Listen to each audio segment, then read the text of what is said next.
Today we're going to be talking about the sons of promise. And the sons of promise are Reuben, Simeon, and Levi. In 1962, Marc Chagall stood in a synagogue in Jerusalem and watched 12 stained glass windows be installed in their permanent home. He'd spent 2 years making them, 11 feet high, 8 feet wide, each one a jewel of translucent fire. Again, these are his own words, representing one of the 12 tribes of Israel. He drew his inspiration from the blessings Jacob spoke over his sons in Genesis chapter 49, and the blessings Moses spoke over the tribes in Deuteronomy 33. Every window is a dominant color. Every window, a set of symbols drawn from the tribal blessings and the border narrative of each tribe's role in Israel's story. When he stood in that synagogue and the light came through those windows for the first time, Chagall said, "I felt my mother and father looking over my shoulder." And behind him there were Jews, millions of other varnished Jews of yesterday and thousands of years ago. He wasn't simply just making art. He was bearing witness to a story, 12 stories actually, 12 windows, 12 tribes, and 12 facets of the one light that the entire Old Testament is pointing toward. Over the next 5 weeks, we're going to stand in front of these windows together, 3 tribes per week. And we're going to ask, what does each window say about God who is and what God does?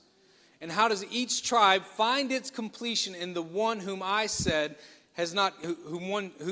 one said that I have not come to abolish but to fulfill? This is not simply an Old Testament survey. This is the discovery that the whole Bible is one story told in 12 colors. And the 12 colors are present in one light. Today we're going to begin in the east wall. 3 windows, 3 tribes, 3 men whose stories begin in failure and end in something nobody expected. So here we have the east wall. We have Reuben, Simeon, and Levi.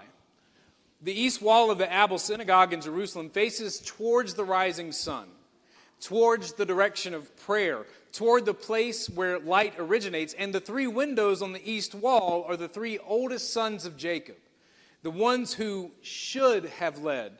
The firstborn and his 2 brothers, Reuben, Simeon, and Levi, the sons of Leah, the sons who first arrived, the sons who had every natural advantage of birth, order, and position and blessing of the firstborn running towards them. And all 3 of them failed catastrophically before the story even really got started. Reuben slept with his father's concubine and lost his birthright. Simeon and Levi massacred an entire city in revenge of the assault of their sister and brought Jacob's curse down on themselves. The 3 oldest sons, 3 catastrophic failures, 3 men whose story should have ended in disgrace. And Chagall painted them on the east wall, facing the rising sun, because the east wall is not the wall of failure, it's actually the wall of grace. And what God did with these 3 men is one of the most extraordinary stories in the entire Bible. Reuben, as I said, is this first window right here, on my right, your left. Chagall painted Reuben in deep red and blue. And at the top of the window, unmistakable, luminous, there's this dominant image of the entire panel. It's the radiant circle, the sunrise. And he chooses sunrise for Reuben because Jacob's blessing begins with these words in Genesis 49, verse 3. Reuben, you are my firstborn, my might and the first fruit of my vigor, preeminent in dignity and preeminent in power. The firstborn, the might of the father, preeminent in dignity, preeminent in power. Reuben should have been the one, the sunrise of the family, the first light, the one through whom everything flows. But then Jacob continues in verse 4. Unstable as water, you shall not have preeminence, because you went up to your father's bed, then you defiled it. He went up to my couch. Unstable as water. Reuben slept with Bilhah, his father's concubine, in Genesis 35. This is one act. This is one catastrophic, irreversible decision. And the birthright, the double portion, the headship, the covenant leadership passed from him to Joseph. The radiant circle Chagall painted at the top of Reuben's window is not is not triumphant, it's actually haunting. The sunrise of a man whose potential was not fulfilled, the light that rose and faded. What most people miss when they read Reuben's story is that he is not simply a cautionary tale. He is again in the long line of great biblical reversals, the firstborn who loses, the preeminent one who becomes the unstable one, the sunrise that fades. But the sunrise is still painted in the window. The circle is still there. The light is still present because Reuben does not disappear from the story. He's still a tribe. He's still one of the 12. He's still part of the covenant family. The failure did not disqualify him from belonging. It only disqualified him from leading. And scattered across the Jordan on the far side of the promised land, living in the territory that they chose for themselves rather than the inheritance that they were assigned, the tribe of Reuben kept the memory of the sunrise, the preeminence that they were born to but did not receive. The sunrise that faded is still a sunrise. And the God who painted it on the east wall of a Jerusalem synagogue is the same God who does not discard what failed. He redeems it. In the middle we have Simeon, the scattering that became presence. The Simeon window is blue and purple. The imagery Chagall chooses is the imagery of separation, division between elements, the space between things, and the scatter of a people who were never supposed to be concentrated in one place. Because that's exactly what happened to Simeon. Jacob's blessing over Simeon is not really a blessing. It is a sentence. In Genesis 49, verses 5 through 7, Jacob says, Simeon and Levi are brothers. Their swords are weapons of violence. Let my soul not come into their counsel. O my glory, be not joined to their company. For in their anger they killed men, and in their willfulness they hamstrung oxen. Cursed be their anger, for it is fierce, and their wrath, for it is cruel. I will divide them in Jacob and scatter them in Israel. I will divide them and scatter them. This is the curse that falls on Simeon because of what he and his brother Levi did in Genesis 34. Dinah, their sister, was assaulted by Shechem, the son of Hamor. And Simeon and Levi responded with a scheme of violence that still shocks every careful reader who encounters it. They convinced the men of Shechem to be circumcised, and while they were still recovering and vulnerable, they attacked and killed every single man in the city. Jacob was horrified. You have brought trouble on me. And the curse came in the blessing, scattered, divided, no territory of your own, dispersed among other tribes. The scattering that happens to Simeon is one of the strangest stories in the Old Testament because it looks like the end of the tribe's significance. And in one sense, it really was. Simeon received the smallest allotment of land in Canaan, and it was absorbed into Judah's territory. The tribe essentially disappeared into the surrounding tribes. They were scattered, just as Jacob said. But what we missed about Simeon's scattering is in Deuteronomy chapter 33. In Moses' final blessings over the tribes before the people enter the land, Simeon is not mentioned at all. Every other tribe receives a blessing. Simeon is absent. The scattering was so complete that Moses does not even address the tribe in his final words. And yet Simeon does not disappear entirely. The tribe is present, scattered through Judah, absorbed into the surrounding community. No territory, no distinct identity, no Moses blessing, but they're present. The scattering that looked like the end was actually a form of presence that concentrated the tribe that a concentrated tribe could never achieve. Simeon was dispersed through Judah, and that meant that Simeon was everywhere in the southern kingdom. Not leading, not prominent, not preeminent, but they were there, present in the background of the covenant community's life, woven into the fabric of the people, even without a name on the territory map. The blue and purple of Chagall's Simeon window is a color of something between sky and earth, between concentrated and dispersed, between curse and the quiet grace of a tribe that survived being scattered. And the one who said, scattered them into presence rather than into absence. That's not punishment dressed up as grace. That's grace arriving in the form that nobody expected. In the third window, we have Levi, a curse that became a calling. This window is the one that really stops people.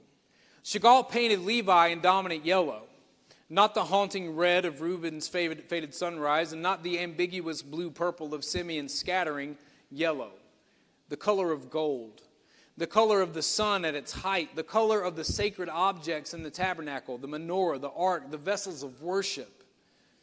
And this is the tribe that was cursed for violence. Look at what Jacob said. Simeon and Levi together, their swords are weapons of violence. I will divide them, I will scatter them. And the curse falls on the brothers equally. Both are to be scattered. Both are to have no territory. Both are condemned for the massacre at Shechem. And then between the curse and the fulfillment of the curse, something happened to Levi that did not happen to Simeon, the golden calf. In Exodus 32, while Moses is on the mountain receiving the law, the people would build the golden calf and worship it. And when Moses came down, he sees what had happened, and he stands at the gate of the camp and he says, "Whoever is on the Lord's side, come to me." And the sons of Levi gathered to him, every one of them, the whole tribe of Levi. In the moment of Israel's greatest apostasy, the moment when people collectively abandoned the God who brought them out of Egypt and turned to a manufactured idol, the sons of Levi chose the Lord. And Moses said to them, "You have been ordained for the service of the Lord today," because they chose faithfulness in the moment of collective unfaithfulness. The tribe of Levi was then set apart, consecrated and ordained. The scattered tribe became the priestly tribe. The curse of having no territory became the honor of having God himself as their inheritance. "I am your portion and your inheritance," God says to Levi in Numbers 18:20. He didn't get land, he didn't get territory, but he got God himself. The tribe cursed for violence became the tribe appointed to handle the sacred objects of the tabernacle. The same hands that wielded swords at Shechem now carried the Ark of the Covenant. The same tribe that was scattered in judgment became the tribe scattered in service, distributed among all the other tribes, not as punishment, but as a gift. And every city needs priests. Every community needed the Levites. The scattering that was a curse became the presence that was a blessing. Chagall painted them in gold because that's what they became. The violence became sacrifice. The curse became calling. The tribe with no territory became the tribe whose territory was God. Moses blesses Levi in Deuteronomy 33 with words that reverse everything that Jacob said. "Give Levi your Thummim and Urim, your godly one. And they shall teach Jacob your rules and Israel your law. And they shall put incense before you and the whole burnt offerings on your altar." The tribe of the sword becomes the tribe of Thummim and Urim, the instruments of divine guidance. The tribe of violence becomes the tribe of teaching. The tribe of the massacre becomes the tribe of the altar. The yellow of Chagall's Levi window is the gold of that transformation. The dominant hue of a tribe that was supposed to disappear into disgrace instead became the gold standard of covenant service. 3 windows, 3 men, 3 failures. But we have 3 transformations. Reuben, the firstborn, who lost his birthright but still has the sunrise painted in his window. Simeon, the violent one who scattered and whose scattering became a form of presence the tribe could not have achieved any other way. Levi, the violent one who was scattered and whose scattering became the priestly calling that God himself gave as the inheritance rather than a piece of land. The east wall is not a wall of failure. It is the wall of what grace does with failure. It keeps the sunrise. It transforms the scattering. It turns the curse into a calling. And it faces east, towards the rising sun. Because the God who presides over the east wall of the Abel synagogue in Jerusalem is the God who keeps bringing the sunrise even to the tribes that watch it fade. Who keeps transforming the scattering into presences. Who keeps turning the cursed into the consecrated. This is the theology of this east wall, and it's the theology of the gospel. The writer of Hebrews makes a statement that should check every reader in the New Testament, every reader of the New Testament. He argues in Hebrews chapter 7 that Jesus is a priest, but not just a Levitical priest, not from the tribe of Levi. Jesus was from the tribe of Judah. and no priest came from Judah. The law was clear. The priesthood belongs to Levi. So how can Jesus be the high priest? Hebrews 7 answers with one of the most brilliant theological arguments in the entire New Testament. Jesus is a priest after the order of Melchizedek, the mysterious priest king of Salem who blessed Abraham in Genesis chapter 14, who had no recorded genealogy, who was greater than Abraham, who prefigured a priesthood that preceded and superseded the Levitical order. For it is evident that our Lord was descended from Judah, and in connection with the tribe that Moses said who said nothing about priests. This becomes even more evident when another priest arises in the likeness of Melchizedek, who has become a priest not only on the basis of legal requirement concerning bodily descent, but by the power of an indestructible life. Hebrews 7, 14 through 16. Not on the basis of legal requirement.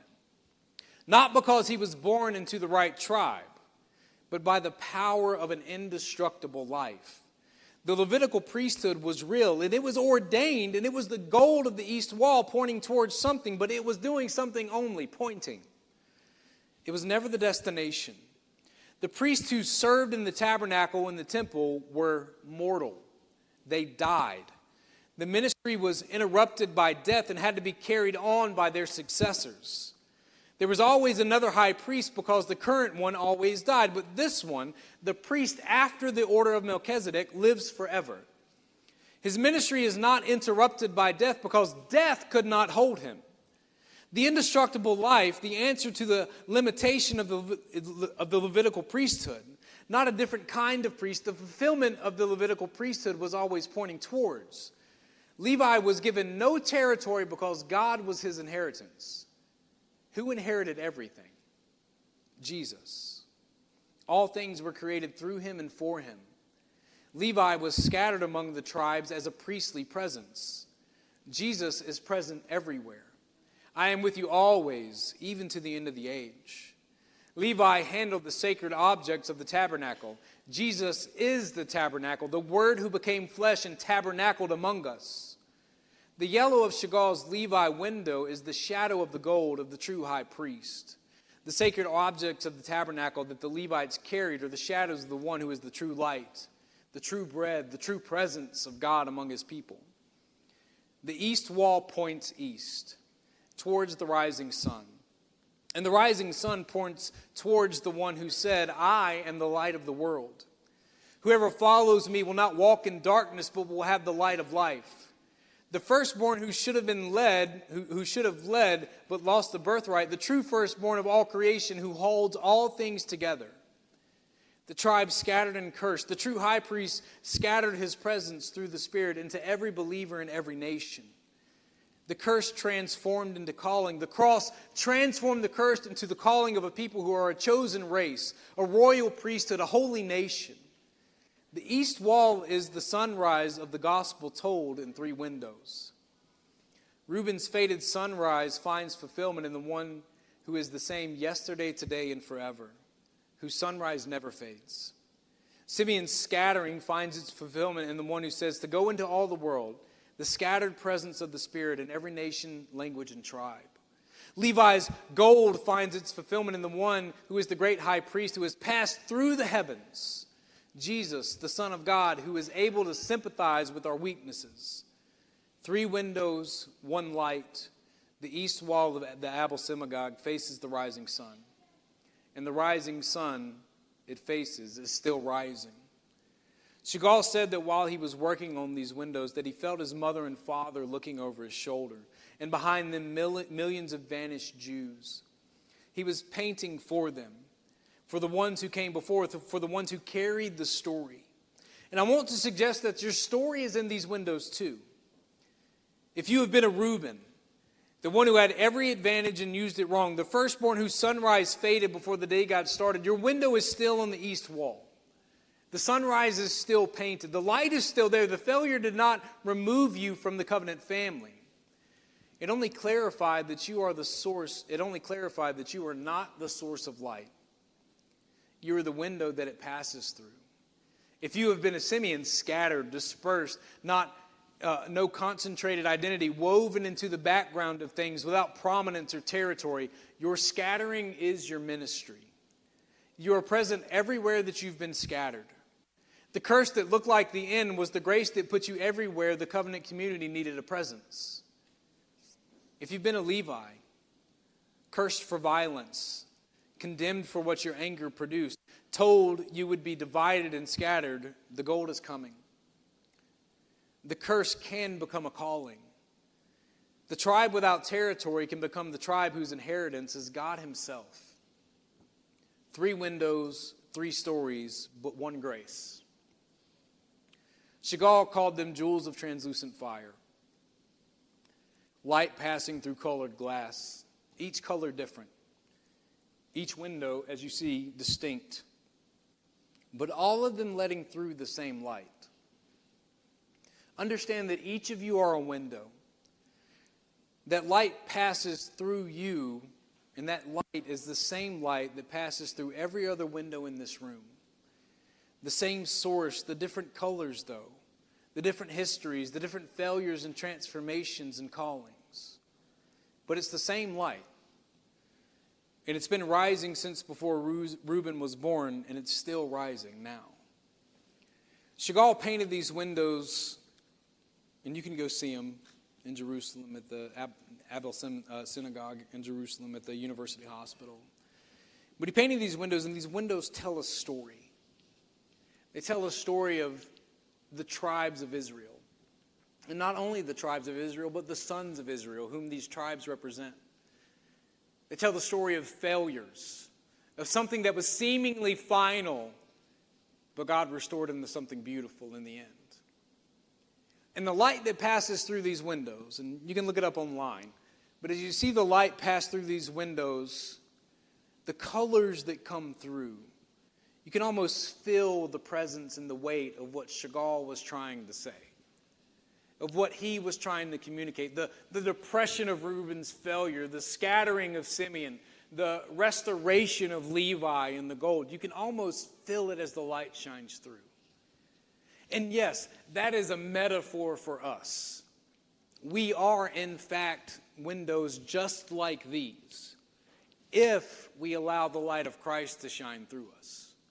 You see, we've all been given this special responsibility if we claim the name of Jesus, that we are going to allow the light of the world to pass through us. Now understand that the shade that you give off is going to be different than the shade that I give off. But that's what makes stained glass work. That's what makes it beautiful. That's what changes atmospheres in rooms, is the fact that we can allow light to shine through our different colors, and it paints this beautiful picture because the source of light is Christ. And we're all allowing that one source, that one main source, to shine through us. You see, they didn't understand or know that the Messianic lineage would end up on a cross. They didn't know that. They didn't understand it. They didn't understand that the King of Israel would die, that he would give himself as a ransom for many, that he would win the victory over death and hell, that he would pay the price that we couldn't pay, that would be who the King of Israel is. But these windows that Chagall designed and had installed tell the story in a unique way. Because what he does is he redeems their story with light. He makes something seemingly ugly ultimately beautiful. The story of Reuben is not a pretty story. The story of Simeon is not a pretty story. The story of Levi is not a pretty story until you get to Exodus.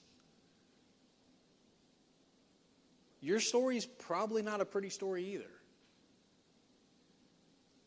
I know mine isn't. But the light of Christ shining through the imperfect stained glass of who I am allows other people to see what he can do. So my question for you is, are you going to allow the light of Christ to shine through you? Like the east wall in Jerusalem, like these Chagall windows that I've obsessed over probably more than I should have. are you going to allow the light of Christ to shine through to allow people to see the changed narrative? Because the truth is, your story is your story. No one can change that. You cannot take an eraser to your past. It is still there. You can't look at your failures and say, they don't exist, because they do. But when you allow the light of Christ to shine through them, they don't matter as much.